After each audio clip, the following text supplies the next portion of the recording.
Fitaccen mawaƙi ɗan arewacin Najeriya Yusuf Maidawayya ya yi tashe sosai a cikin arewacin Najeriya har da ma wajen Najeriya don iya rera waƙa, wanda Yusuf Maidawayya sai da ta kai ta kawo a cikin masana'antar Kannywood babu wanda ya kai shi tashe.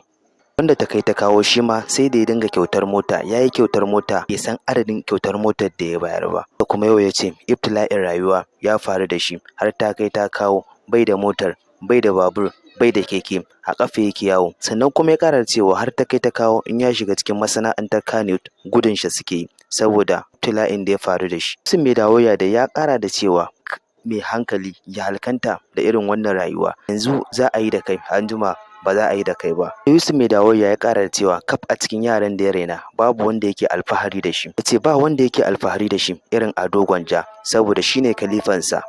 Wanda a lokutan baya sosai a cikin yaran wasu suna cewa su ne halifofinsu. A cikin yaransa kowanne yana da burin ya zama shi ne kalifansa, amma duk ya ji su ya ƙyale su. Ya ce shi babu wanda ya yarda da shi, babu wanda matuƙar idan an ambace shi yake jin daɗi irin Ado Gwanja. Ya ce shi ne ya ɗau salon waƙarsa kuma ga shi yanzu nasibin a kansa yake, rayuwar tana tafiya da shi, yana alfahari da shi. Ya ce a cikin mawaƙansa Yusuf Maidawayya dai a cikin jihar Kano kowa ya san shi daga inda ya fita. Ya ce shi tsagansa mahauta ne, sannan kuma ya yi firamare, sannan kuma ya ce ya yi firamare a Fage, sannan kuma ya tafi Amide Secondary School, a nan ne ya yi sakandare ɗinsa, daga nan kuma ya ce bai ci gaba da karatu ba. Sau tari dai za ka ga mutum ya samu ɗaukaka a harkar masana'antar Kannywood ko kuma a harkar waƙa, amma daga ƙarshe sai ka ga wannan nasibin ya sauka daga kansa, kuma sai ka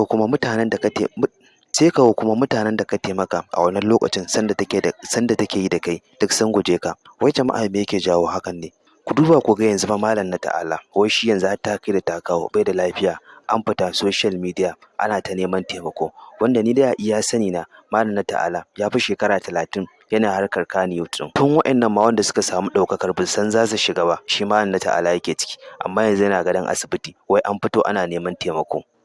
Shi dai Aminu Maidawayya ya ce ya gode wa Allah da abin da ya mishi don ba zai butulce ba. Allah ne ya san ya jarabce shi da wannan ibtila'in da ya faɗa, amma yanzu ya ce yanzu fa ya dawo, wanda ba sa son sa a harkar sai dai su yi haƙuri su matsa don yanzu fa sai ya ci Allah ya da shi. Za ku iya tura saƙonku ga Aminu Maidawayya. Yanzu da mun sauke odar abaya, Egypt da Dubai har ma da jallabiya ta maza. Ga mai sayan ɗaya ko sari zai iya mini magana ta namba ta da ke kan profile ɗina ko kuma 081 20 78 04. Sannan kuma za ku ji daɗin kasuwanci da mu. Allah Ubangiji ka ƙara mana soyayyar Annabi Muhammadu. Allah ka kawo mana zaman lafiya a cikin ƙasarmu har ma da wajen Najeriya.